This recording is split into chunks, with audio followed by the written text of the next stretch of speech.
Welcome to the 2022 Volume 4, Issue 1 Summer Podcast Edition, Part 1 of the Journal of Philosophy of Emotion, published May 25, 2025. All contents are protected under the Creative Commons, Attribution, Non-Commercial, No Derivatives, 4.0 International Deed. For figures, citations, notes, and references, please refer to the printed articles at www.jpeonline.org. Part 1. Table of Contents. Call by Michael. 2022. Précis. Grief. A Philosophical Guide. Journal of Philosophy of Emotion 4 Number 1. 1-5. https /doi.org/10.33497/2022 Summer.1. Garland C. 2022. Vicarious Grief, Mental Health, and the Duty to Grieve. Journal of Philosophy of Emotion 4 Number 1. 6-12.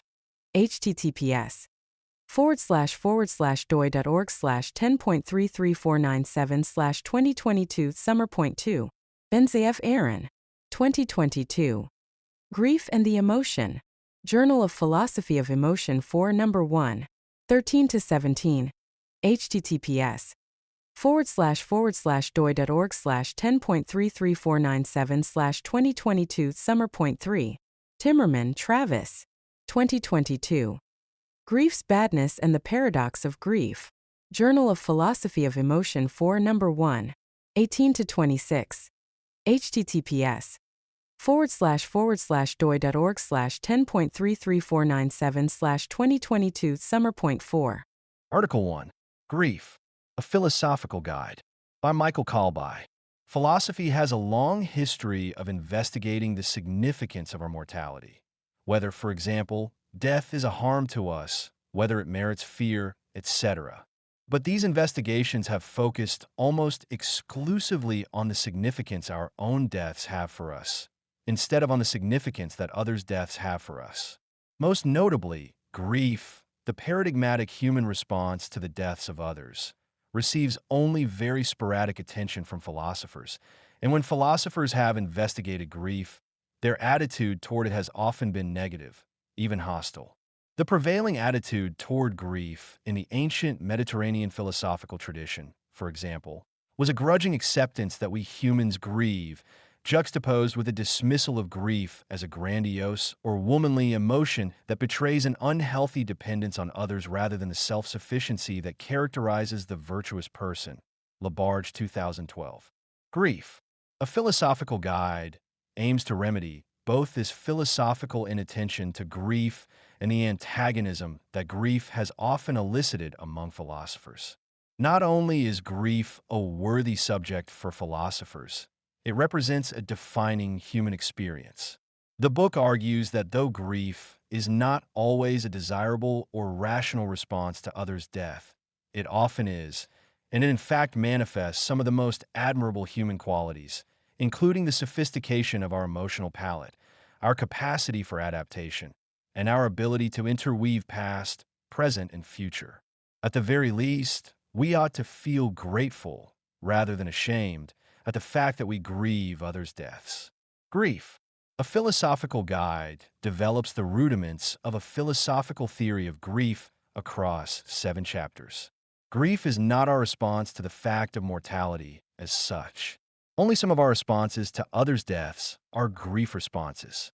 Rather, we undergo grief in response to the deaths of specific, identifiable individuals.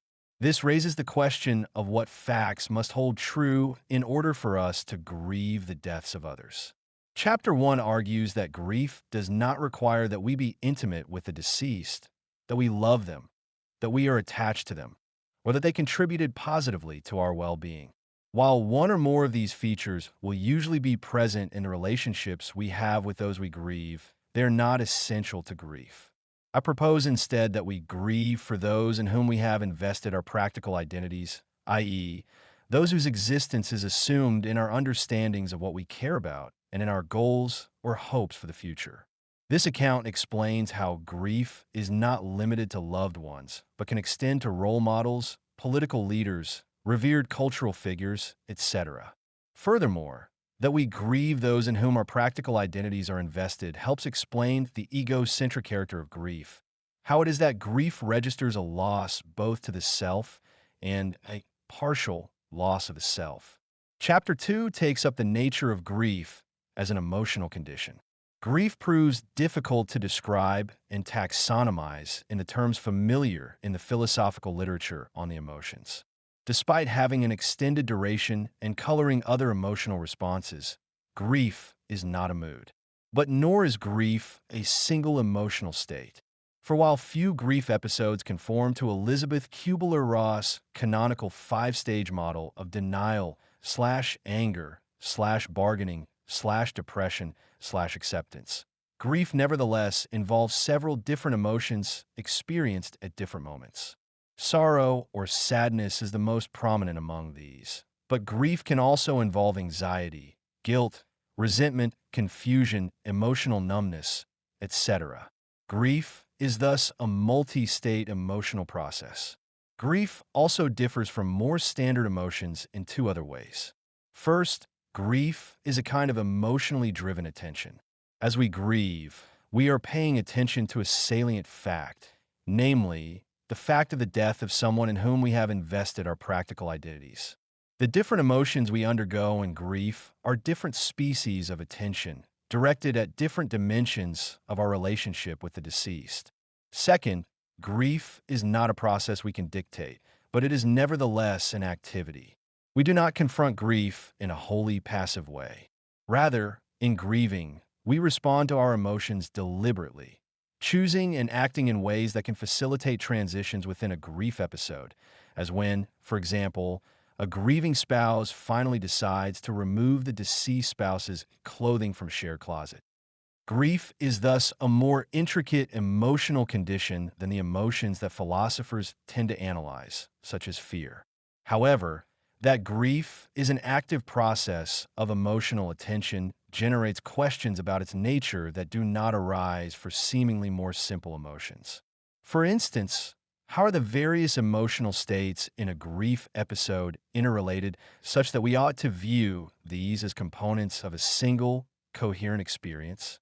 Moreover, what explains the variations both in how different individuals grieve in response to the same death? That two siblings might grieve their parents' death differently, e.g., and in how one and the same individual grieves differently in response to different deaths. That a person will grieve a coworker's death differently from the death of their child, e.g. These facts are best explained by positing that the object of grief, the fact that renders our grief reactions intelligible responses to their causes, is the loss of the bereaved's relationship with the deceased as it was. Grief, in other words, is an emotional reaction that tracks the identity crisis that occurs when another person, a person around which our concerns and goals are to some degree oriented, can no longer play the roles they previously played in our relationship with them and in our lives as a whole. The variety of emotional states we find in grief episodes thus reflects the wide variety of different relationships we bear to one another and the numerous ways in which our interpersonal relationships contribute to our practical identities. Chapters 3 and 4 together address what I call the paradox of grief. On the one hand, grief is an effectively taxing, even arduous condition involving several emotions that we ordinarily have reason to avoid. At the same time, though, grief does not seem to be a condition we should want to avoid altogether. Rather, grief is a fundamentally human experience that can contribute to how happy or meaningful one's life is. How, in other words, can a condition that usually feels very bad be good for us all the same? The third chapter proposes that grief represents a distinctive opportunity for the good of self-knowledge. The deaths of others in whom our practical identities are invested highlights that our practical identities and the values, goals, etc., incorporated therein are not simply givens that can be taken for granted, but hinge on the existence of our relationships with others. When they die, then, our relationships with them can no longer proceed under the existing terms and must change. Hence, by compelling us to reconsider and reconfigure our practical identities, the deaths of those in whom our identities are invested discloses a large amount of information about our own goals, values, commitments, and so on, as well as motivating us to consider how those deaths should alter these. Grief thus represents a robust opportunity for us to renew our practical identities through an exercise of active agency that culminates in self-knowledge. The claim that grief affords us valuable self-knowledge does not fully resolve the paradox of grief. However, for many individuals seem drawn to the more painful aspects of the grief experience, as if these aspects were themselves good or desirable. Chapter 4 answers this worry by showing how the psychological pains associated with grief can contribute to its value and indeed are indispensable to it. In the absence of such pains, grief would not be able to play the special role it plays in fostering self-knowledge. Bereaved individuals may therefore be unwittingly pursuing self-knowledge by pursuing painful grief experiences as if those experiences were good per se. The pains we undergo in grief are therefore neither instances of masochism nor mere costs to be borne in exchange for the goods of grief. They are instead genuine pains that, within the distinctive context of grief episodes, are good pains. Chapter 5 of Grief. A philosophical guide addresses the conditions under which our grief responses are rational. I reject both the view that grief is irrational, not subject to rational appraisal at all, and the view that grief is necessarily irrational, involving an inherently contradictory combination of attitudes. I propose instead that grief is contingently rational, where the primary measure of its rationality is retrospective.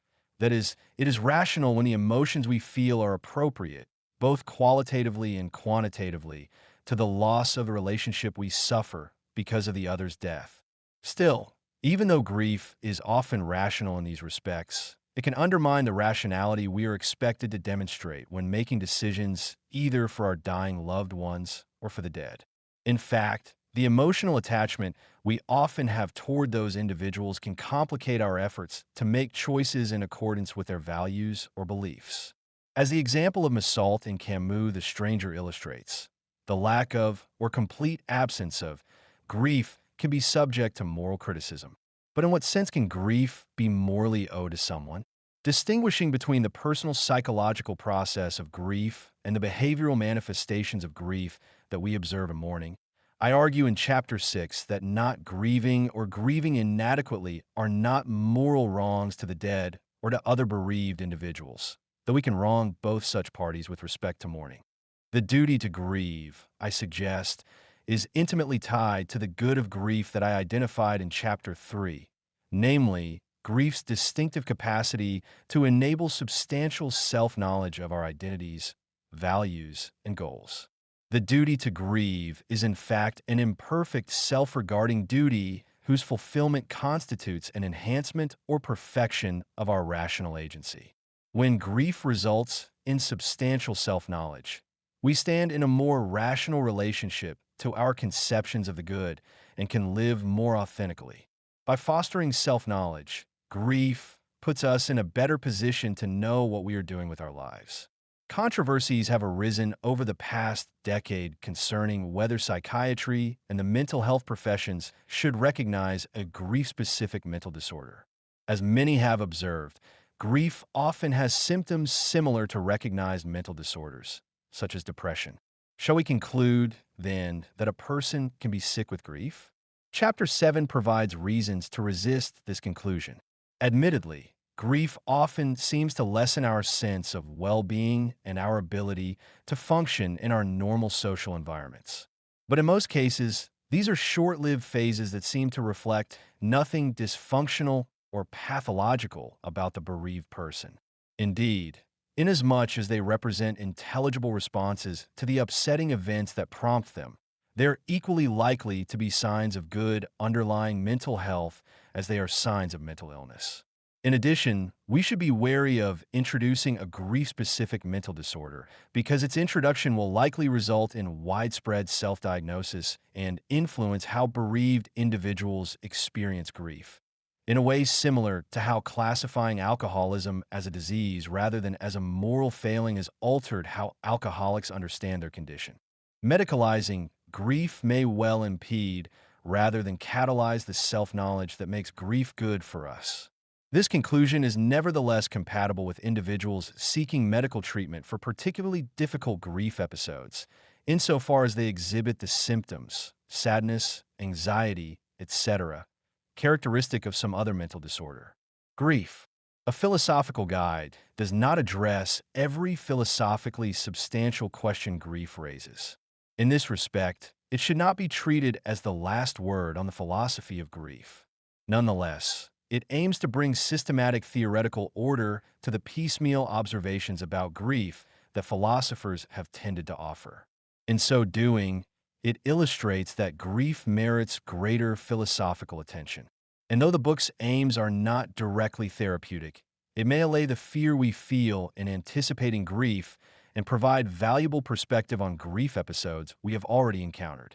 If its conclusions are correct, guarded optimism about grief is in order. Grief is admittedly emotionally vexatious, but it also represents an opportunity to restore hope and a sense of meaningful agency when human mortality unavoidably intervenes. Article 2. Vicarious Grief, Mental Health and the Duty to Grieve, by C. Garland. Michael Kalbai's 2021 book Grief, A Philosophical Guide was a pleasure to read. Grief is a topic that Kalbai rightly notes is of great philosophical interest, though one would not guess by the amount of philosophy that has been written on it. Kalbai also correctly, though perhaps too modestly, notes that his book just scratches the surface of what work could be done on the philosophy of grief.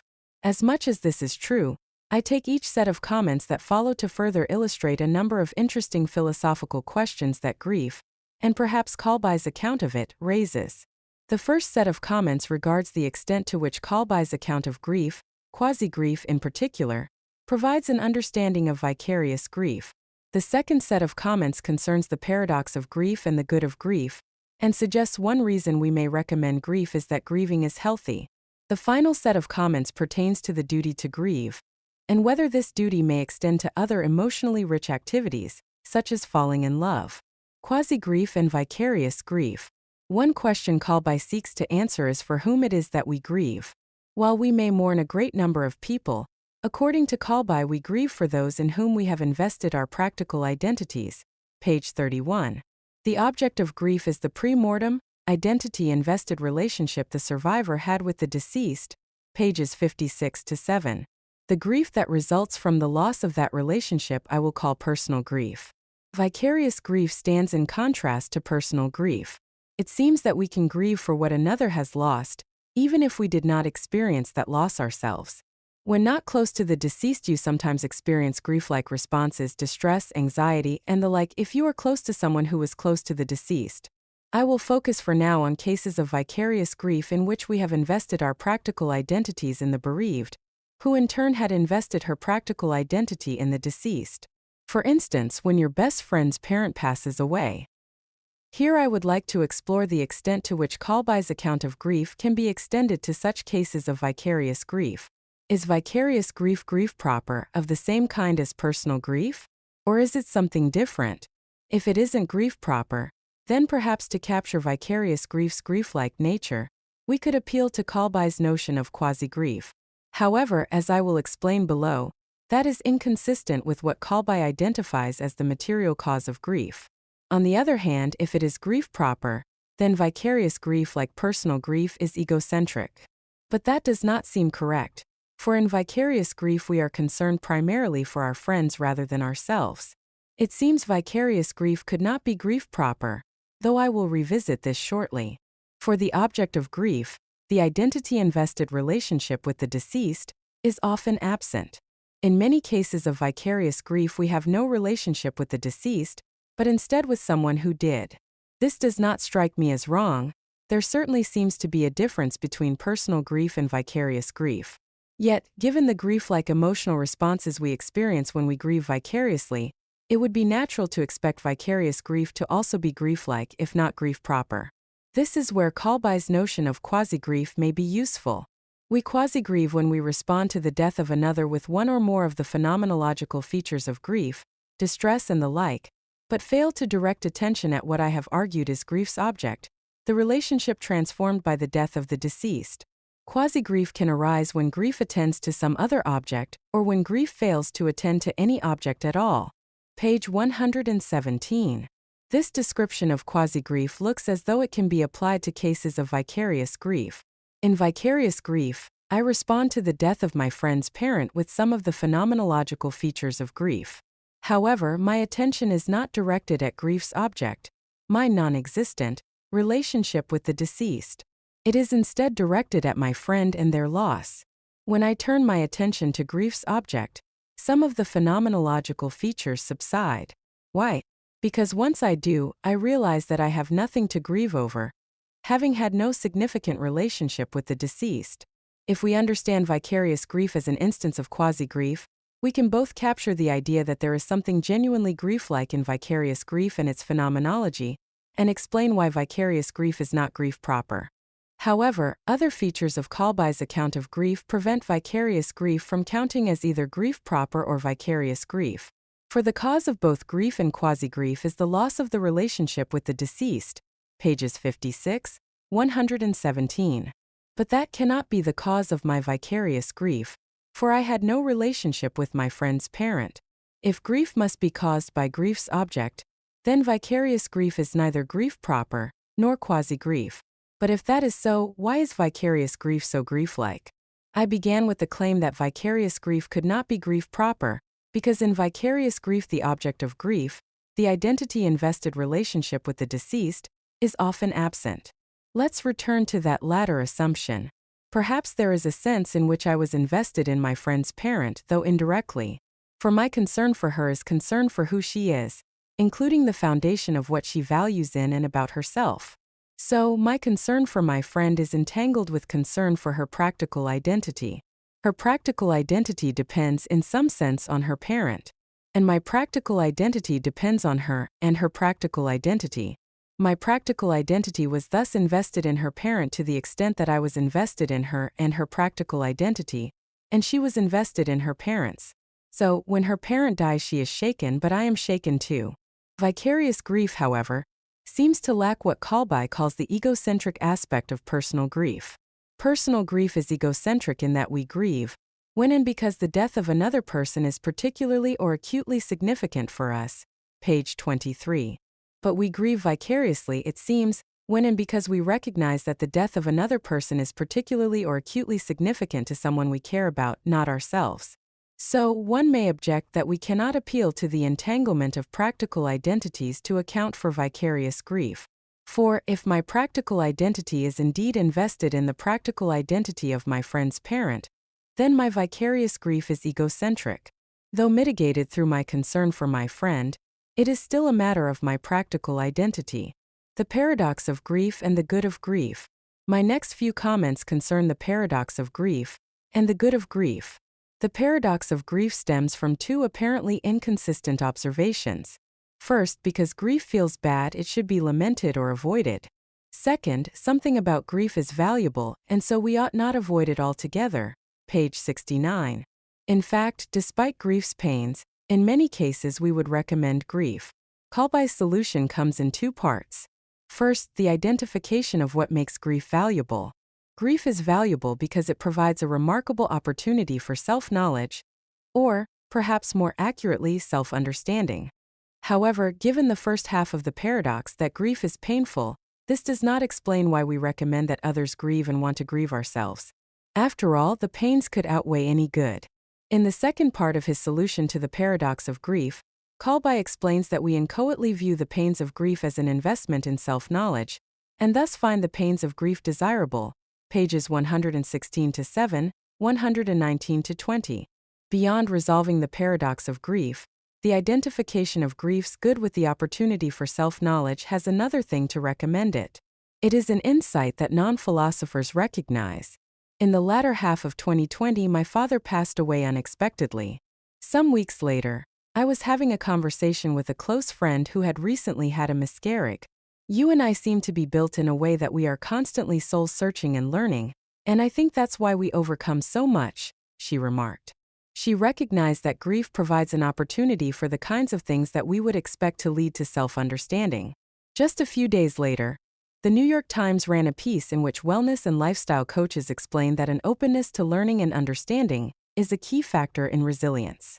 If grief's end is self-knowledge, which requires an openness to reflection on oneself, we should then also expect that individuals open to such learning and understanding would find that their grief resolves more easily than others.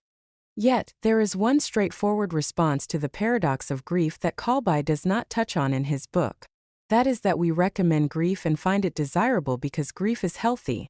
I want myself and my loved ones to grieve when appropriate, because I am concerned that a failure to do so either reflects a current mental disturbance or will result in mental health problems in the future.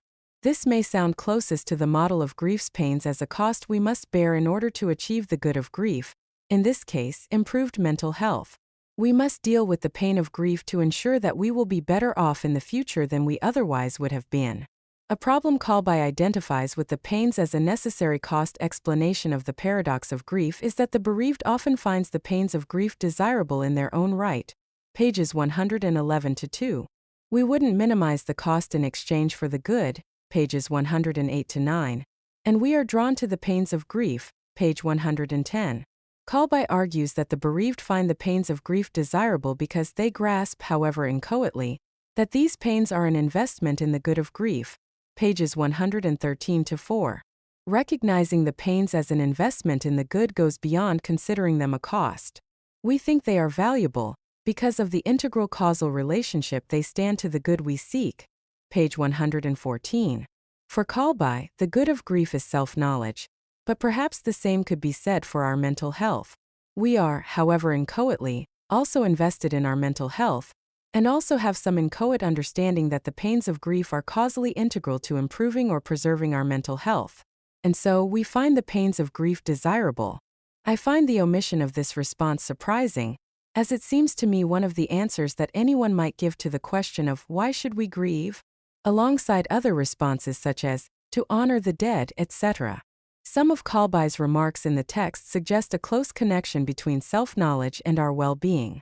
For instance, he writes, grief that culminates in self-knowledge thus enables us to avoid alienation or fragmentation of our sense of self, page 100, that the knowledge achieved through grief is primarily knowledge of our own good, of the ends that serve as elements of our evolving practical identity, page 158, and it clarifies what matters to us and this renders our ends, and our lives as a whole, more rationally transparent to us, page 159, emphasis added.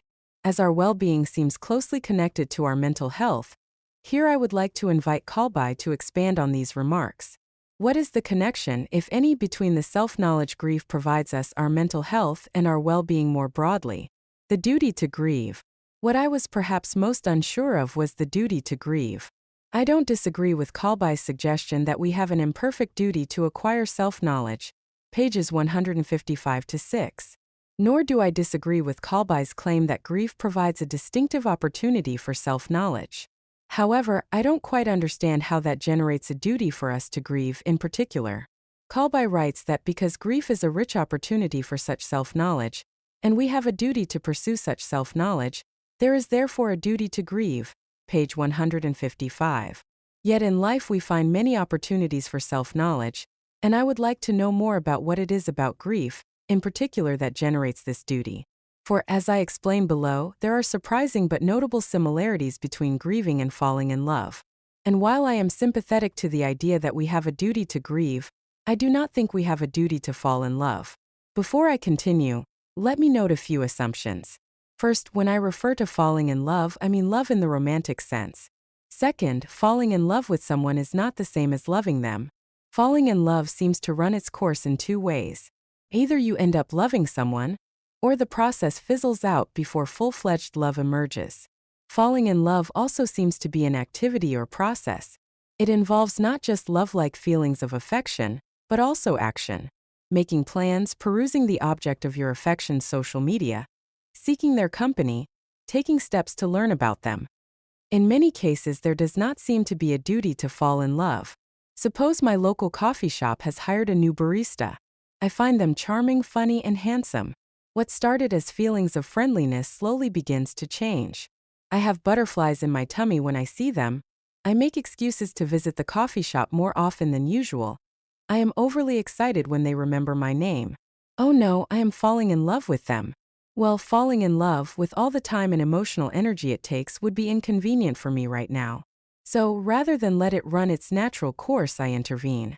I start going to a different coffee shop and keep myself distracted. I eventually forget about my handsome, charming barista. Here I do not seem to have violated any duty, to myself or anyone else. I had no duty to fall in love with my barista. Yet, unlike falling in love, were I to choose to cut my grief short before it runs its natural course, I would violate the duty to grieve. What generates the duty to grieve from the imperfect duty to acquire self-knowledge is that grief, at least in its most paradigmatic instances, is accompanied by emotions, feelings, and the like that make it a rich opportunity for the kind of reflection leading to self-knowledge. However, like grieving, falling in love is an emotionally rich activity. If you've fallen in love, you know this to be true. As Brogard, 2015, pages 12 to 16, points out, falling in love involves feelings of anxiety and stress, pleasure and self-confidence. That is not the only similarity between falling in love and grieving. In grief, one ascertains the proper role that one's relationship with the deceased will have in one's practical identity, given that the relationship can no longer play the precise role it played during her lifetime. Page 154. In falling in love, one ascertains the role that one's relationship with another person will have in one's practical identity, given that it did not play that role before. At the end of grief, having incorporated a revised relationship into the practical identity that guides our day-to-day activities and choices, we come to know what living well by our own lights consists in and can be rationally satisfied that we are pursuing what is in fact our good. Page 159. Suppose that had I let myself fall in love with my barista, I would have come to love them. Then I would have incorporated this new relationship into my practical identity, and arguably through that process, could come to know what living well by my own lights, with my new love for my barista, consists in. Given these similarities, it seems that if there is a duty to grieve and let grief run its natural course, there is also a duty to fall in love and let falling in love run its natural course. I was wrong to avoid my barista. Now, there is something naturally ruminating and inward-looking about grief that is not typically as present when we fall in love. This may make grief a better tool for achieving self-knowledge than falling in love. Given that difference, while falling in love may be a rich opportunity for self-knowledge, unlike grief it may not have self-knowledge as its proper end. And perhaps that is why we have a duty to grieve but not a duty to fall in love. But if that is so, then it is not clear to me whether it is grief's potential for self-knowledge that generates a duty to grieve. Rather, the duty to grieve seems to me to take the following form. Given that you are grieving or are in a position to grieve, you should grieve well, where grieving well terminates in self-knowledge. Here it is not the self-knowledge per se generating the duty to grieve, instead it seems required by a form of perfectionism. When doing something, do it well. Overall, I found this book incredibly helpful and insightful. If Kalbai's account of grief raises further questions, I think that is evidence of the philosophical value of grief. Article 3. Grief and the Emotion by Aaron Benzayev. Michael Kalbai's book, Grief, A Philosophical Guide, is an excellent book. It is profound, original, and a pleasure to read despite its sad topic. The major claims are presented in a clear and persuasive manner. The structure and style of the book are accessible, not merely to philosophers. In what follows, I naturally focus on our disagreements. Grief and emotions. There are various ways to write a philosophical book on a specific emotion, such as grief. One way is to present a comprehensive theory of emotions, in light of which the specific emotion is analyzed. A second approach is to focus on one emotion and to build a philosophical theory around it. Both ways are legitimate and have their own advantages and disadvantages. One advantage of the second method is the ability to provide a fresh outlook on the topic, while not being bound by general theory. A disadvantage is the lack of a more comprehensive outlook. It is common among those using the first way to overlook differences between various emotions. Likewise, those using the second approach tend to overlook similarities between various, and often all, emotions. Kalbai chose the second approach, and his presentation is characterized by both its advantages and disadvantages. Kalbai presents a detailed and profound account of grief. I applaud Kalbai's discussion and agree with many of his central claims. However, I do have several concerns regarding his view on other emotions aside from grief. It seems that Kalbai goes out of his way to emphasize the differences between grief and other emotions, thereby underestimating their similarities. Kalbai suggests three unique features of grief, which are unlike most emotional conditions. 1. Grief is a concatenation of affective states rather than a single such state.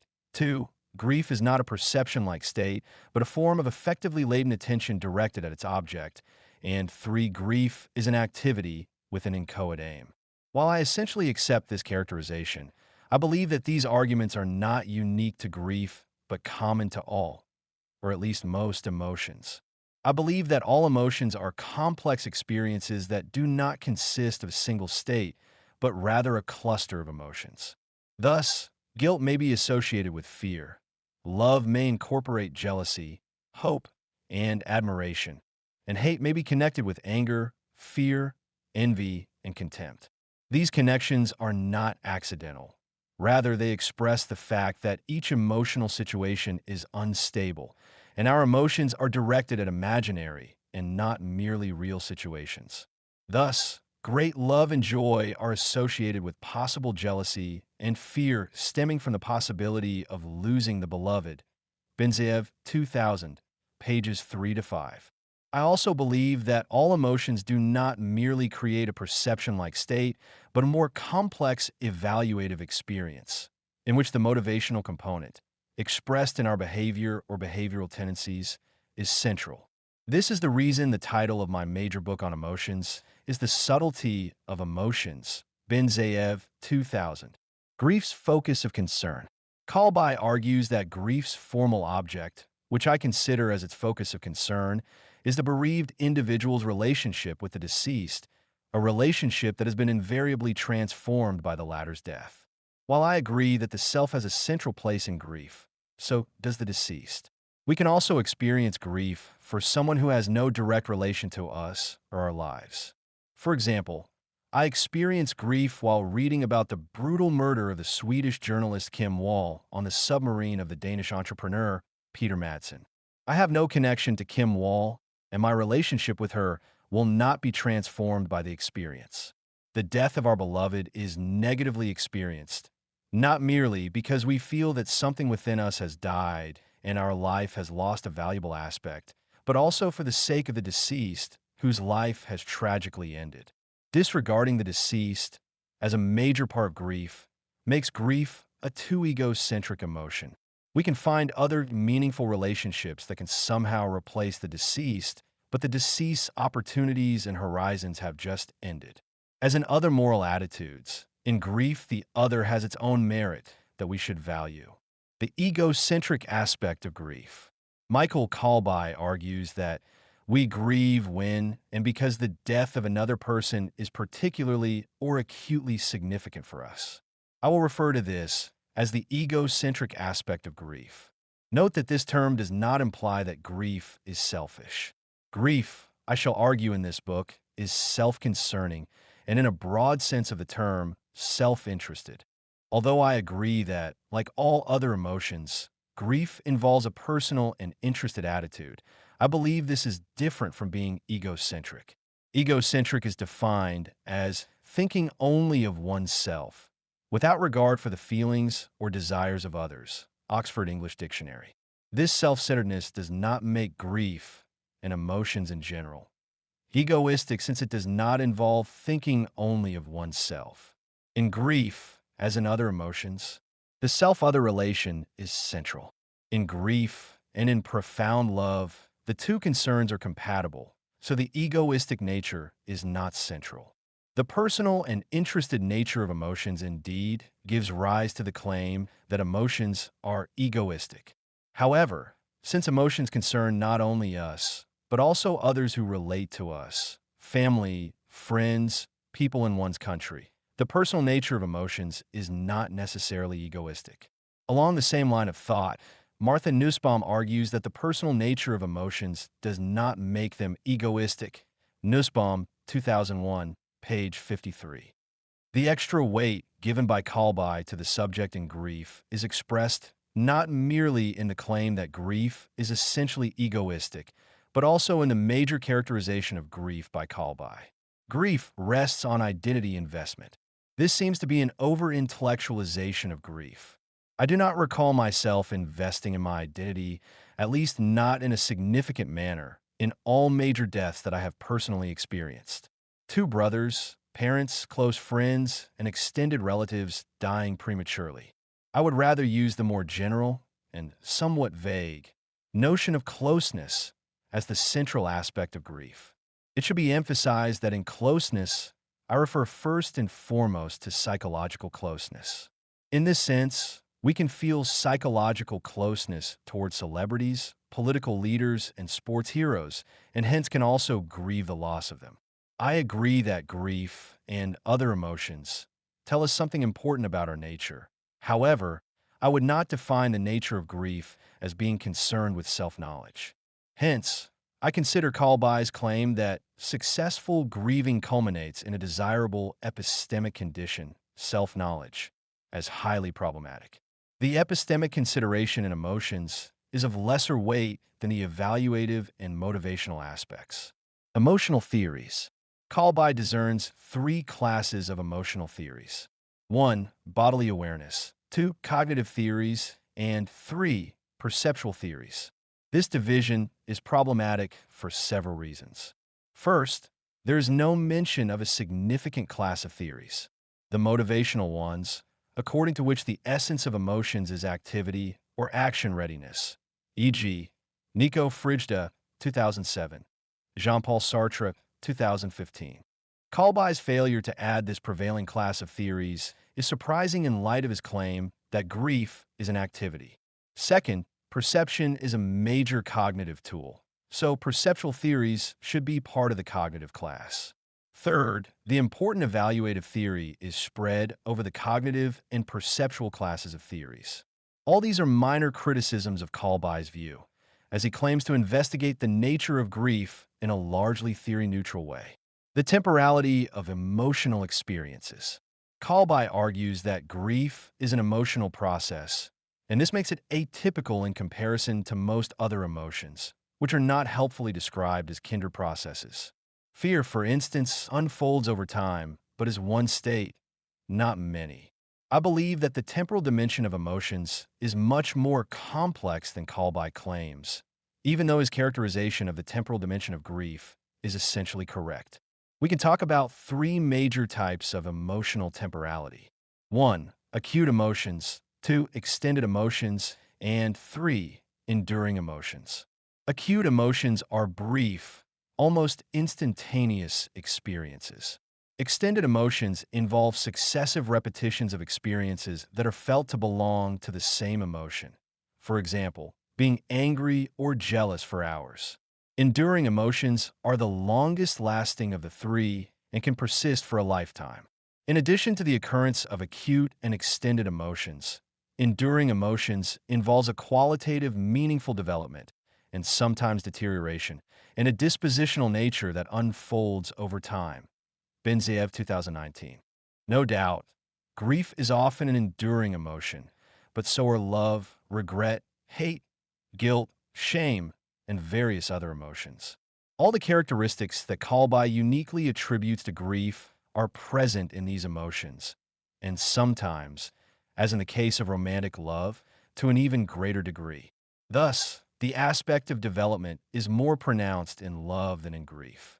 Like grief, these enduring emotions also color our environment. The distinction Kalbai often uses between grief, which is a process and activity, and an emotional state, such as fear, anger, etc., is problematic. All emotions are not passive states, but rather involve dynamic processes and activities. Moreover, grief often involves passivity in light of prominent feelings of helplessness, following an irrevocable loss. All emotions have some duration and are not merely one instantaneous state. Longer duration of an emotion enables more meaningful processes. The paradox of grief.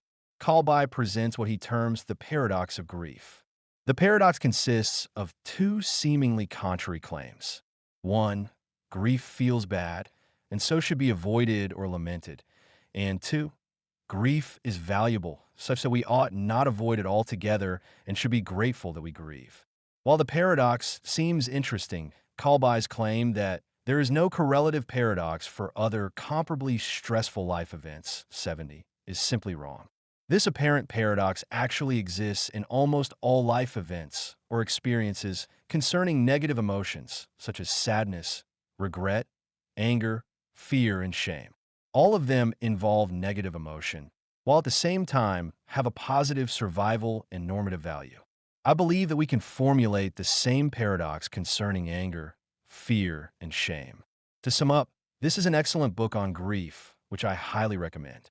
The book could be even stronger if the author paid more attention to the similarity between grief and other emotions, thereby enhancing a general theory of emotions.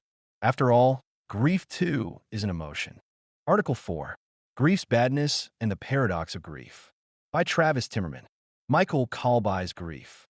A philosophical guide manages to be maximally clear without sacrificing any argumentative rigor. It covers much new ground in an area of philosophy that is surprisingly underexplored and, in doing so, significantly advances our collective philosophical understanding of grief.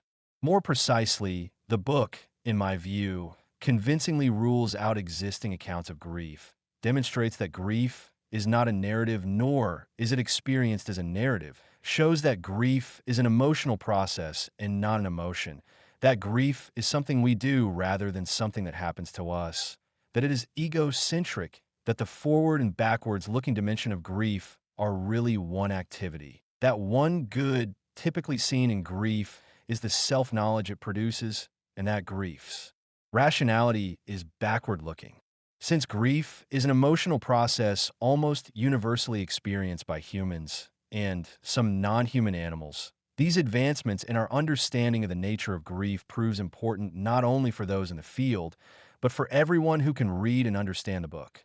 Kalbai begins by convincingly ruling out the most salient and popular accounts of grief by way of counterexamples. Grief cannot require that the bereaved must have a form of intimacy with the deceased, since people grieve the deaths of public figures they don't know, parents one never met, and so on. Kalbai 2022, pages 23 to 29. Nor can love be the relationship needed to ground grief, since it is supposed people don't literally love the public figures they grieve. Pages 26 to 28. More surprisingly, enemies have even apparently grieved the loss of one another. Castro was said to have grieved John F. Kennedy after he died. Grief cannot be restricted to those whom we're attached for similar reasons. Page 26. After ruling out these alternatives, Kalbai proceeds to give his positive view. The central feature of Kalbai's positive account is that fitting grief is a response to one's death, disrupting our practical identities. As he puts it, the deaths of those in whom our practical identities are invested represents a kind of relationship crisis for us. Page 57. Their deaths entail that they cannot play the same role in our lives which we presumed they would. CH2, Section 10. This is not just a description of what grief is, but part of the criteria of what makes grief fitting. Kalbai writes that our practical identities are, in a diversity of ways, invested in the existence of others. We grieve a person's death, and it is appropriate that we grieve a person's death to the extent that our practical identities are invested in their existence. The more central another person is to our practical identity, the greater cause we have for grieving them upon their deaths. Page 31. There is an upshot to this grief, too. As Kalbai puts it, grief is uniquely positioned to give us a kind of self-knowledge, a knowledge of who we have been and who we seek to be. Page 85. This kind of self-knowledge is the purpose of grief, and it's what makes grief prudentially valuable. I find this positive account of grief intriguing and believe there is much that can be said in its favor. Kalbai, in fact, makes about as convincing a case as possible for it. Nevertheless, I want to push back on it in the same way he pushed back on the competing accounts of grief by way of counterexample.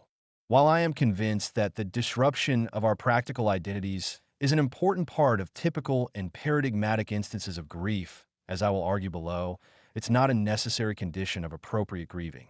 Purported counterexamples. Appropriately grieving a death that did not change one's practical identity. Kalbai mentioned that the lamentations people sometimes feel when a public figure has died are indeed instances of grief, and fitting instances of grief too. That strikes me as plausible, but the problem is not all of these seeming instances of grief produced any obvious change in one's practical identity. Sometimes a public figure has enormously influenced a culture, shaped countless people's public identities, and then retired from their work and reseated from the public eye long before they die. Legendary film actor Kirk Douglas died on February 5th, 2020 at the age of 103, having not acted in a film or television production in over a decade.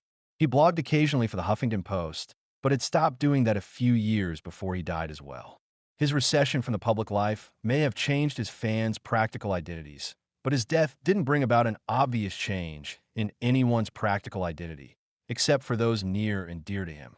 His fans' practical identities seemingly remained intact, or largely intact, and there is no evidence of any of his grieving fans acquiring self-knowledge of who they have been and who they seek to be. Nevertheless, from his fans, there was an outpouring of love, support, and what seems to me to be fitting grief for Douglas when he died. If I am right, then grief's formal object needn't only be deaths that bring about a change in our practical identities. It might also, or instead, be the deaths of people who have, while alive, brought a change in our practical identities. Perhaps the latter is a sufficient, but not necessary, condition for appropriate grief. The Kirk Douglas example is supposed to be an instance of a death that warrants grief, but does not result in a disruption of one's practical identity. It also seems to me that there can be cases that result in a radical disruption of one's practical identity, but do not warrant grief. In Kalbai's words, what unites all those for whom we grieve is what I call practical identity investment. Each of us embraces some set of commitments, values, and concerns. This set guides most all our choices and actions. It includes those things that matter to us in more than a momentary or fleeting way. In this respect, these commitments, values, and concerns help to give shape and direction to our lives. We invoke them to explain why we make pivotal life choices, to give an accounting of ourselves when others misunderstand or question what we do, and to give our lives a measure of integrity.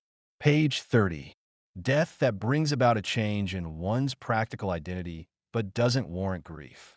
As Kalbai astutely observes, others play a role in our practical identities by being objects of love, by sharing values or goals with us, and by caring for us. Thus, our practical identities are, in a diversity of ways, invested in the existence of others. We grieve a person's death, and it is appropriate that we grieve a person's death to the extent that our practical identities are invested in their existence. Page 31. This seems right to me in most, but not all, cases. The cases that are exceptions to this rule are as follows. Sometimes the death that brings about a disruption in one's practical identity makes that person realize that the values that comprise their practical identity were wrong. Having this dawn on someone could instantaneously instill some new values in the person, some values that could make them only happy their practical identity changed. Such a change doesn't seem to warrant egocentric grief. To illustrate, consider a specific example. Last year, someone wrote into an advice column in Slate with a case that fit this bill. Her family was critical of her for not grieving her abusive husband's death. In her words, "He was a miserable, vindictive man whose greatest joy was tearing me down. He cheated on me constantly and would cheerfully recount all my inadequacies compared with his mistresses. If I left, he would pursue me to the ends of the earth. Once he died, she felt free and embraced being single and autonomous for the rest of her life." Now, from the column, it's not clear the extent to which her 15-year marriage to this man shaped her practical identity, but it seems reasonable to assume it had an enormous impact on her practical identity. Even if it didn't in actuality, let's imagine that it did for the purposes of the thought experiment. Now, here's the problem. According to Kalbai, People, in fact, grieve a person's death when it changes their practical identity, and it is only fitting to do so under this condition. However, the case at hand seems, to me, to be a counterexample to both claims. This woman did not grieve the death of her husband, and for the reasons given, it seems perfectly appropriate for her to have not grieved his death. While his death disrupted her practical identity, it, we may suppose, resulted in an improved practical identity, one that was not only objectively better, but one she immediately endorsed. As such, not grieving her husband's death seems perfectly appropriate, and grieving his death, given these stipulations, actually seems inappropriate. If this is right, then grief is not simply appropriate insofar as our practical identities are invested in the existence of the person who dies. Sometimes our practical identities are deeply invested in people they shouldn't be. We don't fully appreciate that until they die, and we, if we're lucky, acquire a new practical identity and are only happy with the change. In such cases, it seems appropriate not to grieve, and even inappropriate to grieve. It's worth noting that this example bears certain similarities to the example of Castro grieving the death of John F. Kennedy. I admit that I find it a bit surprising, even odd, that Castro grieved the death of Kennedy. I accept that he did, though, and I even accept that it may have been appropriate for Castro to grieve Kennedy's death. Nevertheless, it's important to recognize that our intuitions about that case are almost certainly influenced by the fact that people in the United States generally don't believe that Kennedy deserved to die. For all his faults, he is regarded as an overall decent person and a generally good, even great president.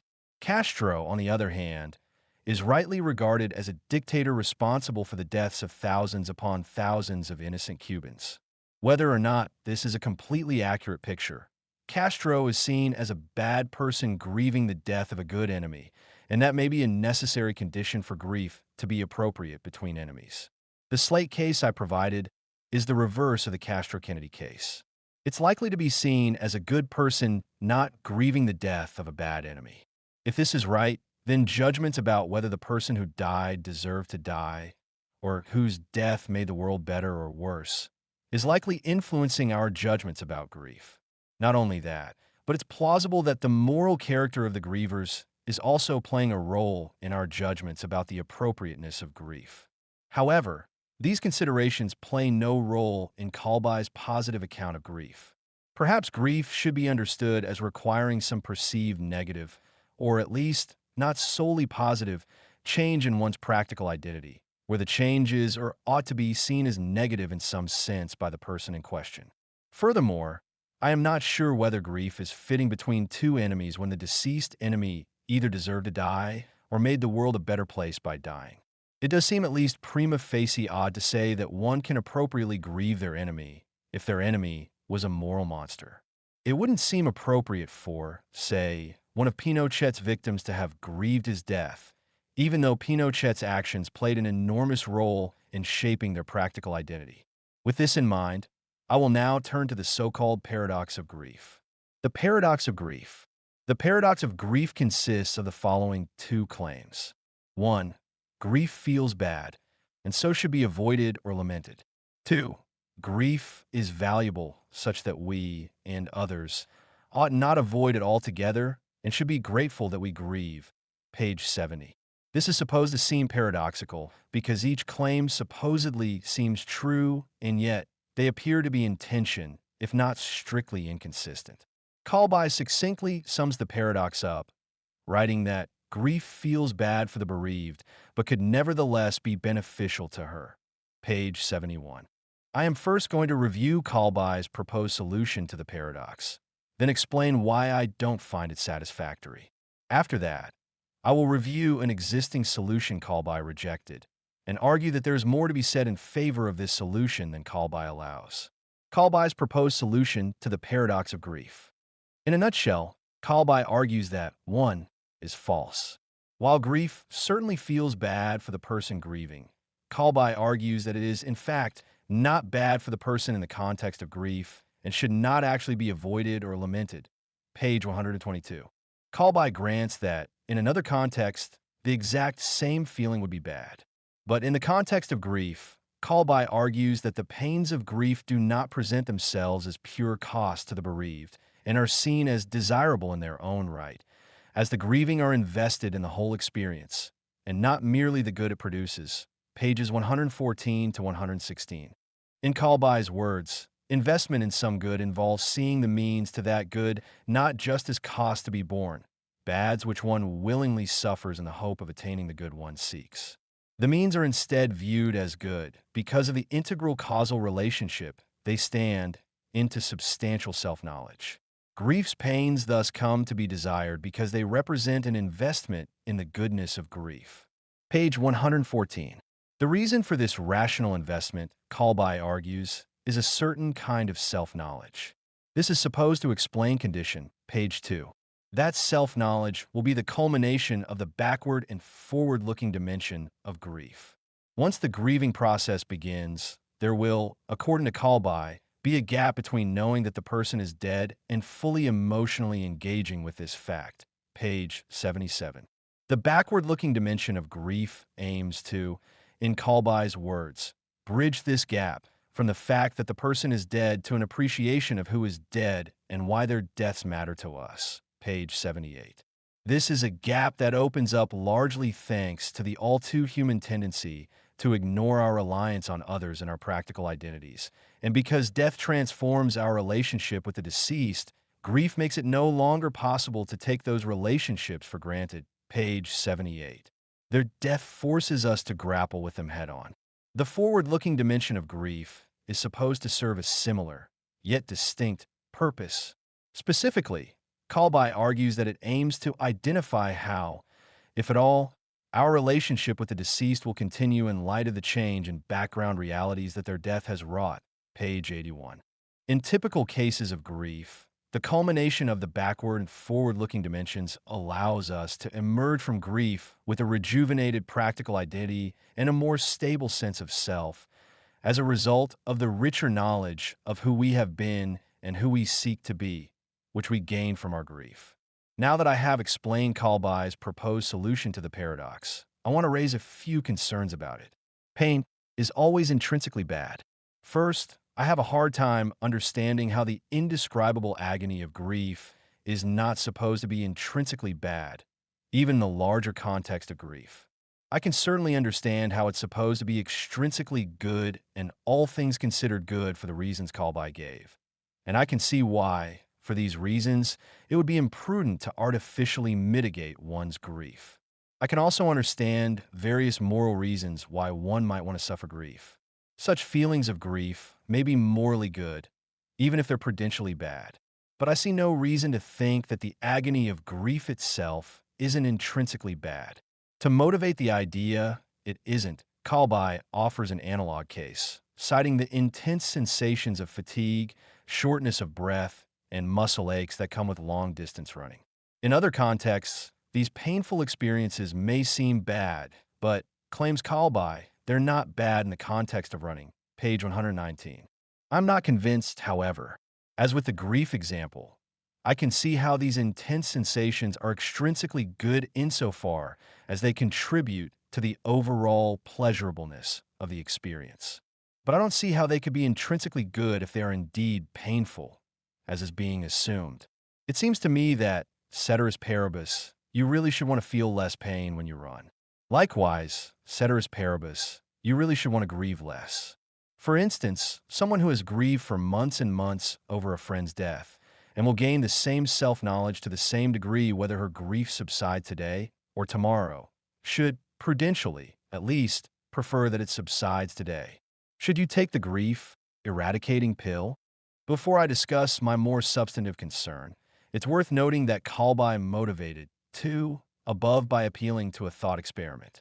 If you had a pill that would wipe out the grief of a bereaved friend, it would supposedly seem wrong to offer it to the friend in question. Page 69. Again, the reason why, Kalbai suggests, is that grief is valuable for the bereaved. It's in their prudential interest to grieve in typical cases, and so the thought goes, it would be wrong to offer to take that away from them. I'm not sure I share the judgment that you shouldn't offer them the pill, though I feel the intuitive pull of the claim that they shouldn't take the pill. This judgment is, I suspect, widely shared and strongly held. What is interesting, though, is that Kalbai's positive account of grief cannot account for this judgment in a wide variety of cases. More directly, it seemingly entails that grief should often be avoided, perhaps more so than he would like to admit. To see why, consider the following case. Magic pill. Imagine this grief-eradicating magic pill not only preemptively eliminates any grief, but also imparts the self-knowledge one would have gained had they grieved. Perhaps the pill implants false memories of grief that are connected to the self-knowledge, or perhaps the person simply comes to have this self-knowledge independent of any memories of grief. On Kalbai's view, it seems good for one to avoid grief in this case. Though, I wonder whether he still believes the potentially grief-stricken should not take the pill. If so, then why? Perhaps there are moral reasons to grieve, though in this case, there would have to be other regarding moral reasons for the deceased, perhaps, and not the self-regarding moral reasons Kalbai identifies in Chapter 6. This is because the magical pill, in this case, provides the same self-knowledge as grief would, and so removes the self-regarding reasons Kalbai identifies to grieve. There could only be a self-regarding moral obligation to take the pill or grieve. But, and this is the important point, even if there are such other regarding moral reasons to grieve, they wouldn't provide reason to believe, one, is true. Such considerations are not limited to magic pill cases either. Imagine a husband and wife who've been together over 60 years and will die within 1 week of each other. In most actual cases, this amount of time plausibly won't nearly be enough for the grief episode to conclude and result in the kind of self-knowledge Kalbai talks about. Would it be best for the surviving member of the couple to live out the last week of their life grief-free? For what it's worth, I am inclined to hold that it is prudentially best for the person to live without grief in such cases. But I wonder whether Kalbai agrees that grief is bad and to be avoided in these cases. I also believe it would generally be morally permissible for them to avoid grief to the extent they can, though I suspect most people think otherwise.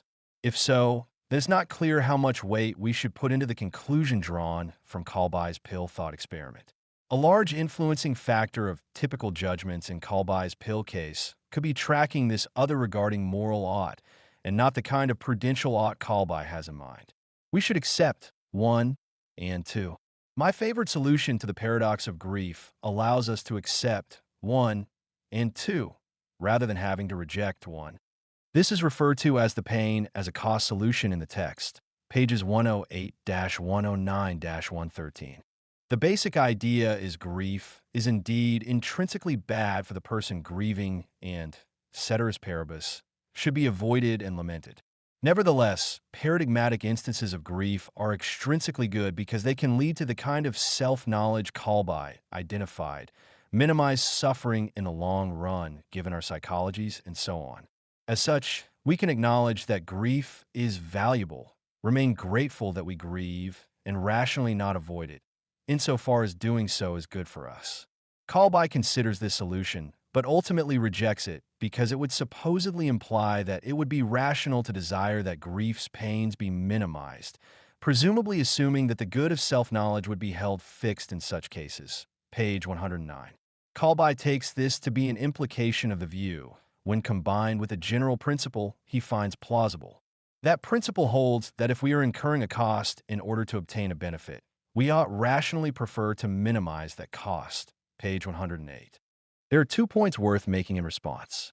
First, I do not believe this solution actually entails that one should desire that grief's pain be minimized for reasons already given. Rather, it only needs to acknowledge that holding the prudential goods, e.g., self-knowledge, fixed, it would be prudentially best for one's grief to be minimized. That strikes me as not only as an unproblematic claim, but a claim that is quite plausibly true. This isn't even a bullet to bite, as far as I can tell. To see why, consider again someone who has grieved for months and months and months over a friend's death and will gain the same self-knowledge to the same degree whether her grief subsides today or tomorrow. It seems to be clearly better for her to have her grief subside today rather than tomorrow. Second, In spite of these prudential considerations, one can accept this proposed solution and deny that it would be rational to desire that grief's pains be minimized by appealing to other regarding moral considerations. I suspect most people would think it's morally wrong to forego, or try and minimize, grieving the death of, say, a loved one, even if it's prudent to do so. They presumably think we owe it to the deceased to grieve for them. I personally don't accept that we have duties to the deceased, but that is irrelevant to the point at hand. One can, and I suspect many do, consistently accept the pain as a cause solution to the paradox of grief without having to hold that one rationally ought to desire that their grief be minimized, much less completely pain-free. This solution has the advantage of accounting for what I take to be the common sense, and at least prima facie plausible, judgment that pain is intrinsically bad. Kalbai's favored solution has to reject this claim. Unless this view can be shown to be subject to some counterintuitive implications, I am inclined to accept it over a solution that requires rejecting 1. and denying that pain is intrinsically bad, as Kalbai's solution does. Conclusion. I want to end by explicitly stating that I found much more to agree with in Kalbai's manuscript than to disagree with, and that I learned a great deal from reading it. This book will be a welcome addition to the philosophical literature on grief, but its value will extend far beyond that to anyone who will have to deal with grief. This is, unfortunately, nearly everyone. This marks the end of the 2022 Volume 4, Issue 1 Summer Podcast Edition, Part 1 of the Journal of Philosophy of Emotion. Please go to 2022 Volume 4, Issue 1 Summer Podcast Edition, Part 2 of the Journal of Philosophy of Emotion to continue listening to this issue.